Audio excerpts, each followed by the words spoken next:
Hi all! ఇంట్లో చాలా కొబ్బరి చెక్కలు మిగిలిపోయాయి. సో, దీంతో స్వీట్ చేద్దామని రెడీ అయ్యాను. కొబ్బరుండలు చేద్దామని స్టార్ట్ చేశాను. సో, ఫస్ట్ అయితే ఇలా కొబ్బరంతా తీసేసుకుంటున్నాను.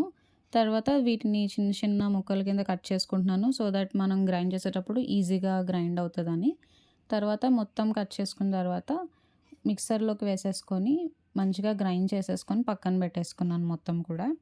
మిక్సర్‌లో వేసేటప్పుడు కొద్ది కొద్దిగా క్వాంటిటీలో వేసుకొని మిక్స్ చేసుకుంటే ఈజీగా తొందరగా అయిపోతదనమాట. నేనైతే ఫస్ట్ ఎక్కువ వేసేసాను. తర్వాత ఇలా గ్రైండ్ చేసుకుందంతా పక్కన పెట్టేసి, బెల్లం ఎంత పడతదో అంత బెల్లాన్ని ఇలాగ కట్ చేసుకొని పక్కన పెట్టేసుకుంటున్నాను. ఈ బెల్లం అంతా కట్ చేసుకున్న తర్వాత స్టవ్ మీద ఒక గిన్నె పెట్టేసుకొని, ఈ బెల్లం మొత్తం వేసేసి కరగనివ్వాలి మొత్తం. మొత్తం ఇంకా కరిగిపోయి ఇలా కొంచెం మరుగొచ్చిన తర్వాత ఈ కొబ్బరి కూరని మొత్తం ఇందులో వేసేసుకోవాలి. వేసుకొని బాగా కలుపుకోవాలి మొత్తం. బాగా దగ్గర పడాలి. దగ్గర పడినంత వరకు అలా ఉడకనివ్వాలి మొత్తం. లాస్ట్‌లో కొంచెం ఘీ యాడ్ చేసుకుంటున్నాను. సో దట్ ఫ్లేవర్ బావుంటుంది అని చెప్పేసి. ఘీ యాడ్ చేసాక మాత్రం స్మెల్ చాలా బా వచ్చింది.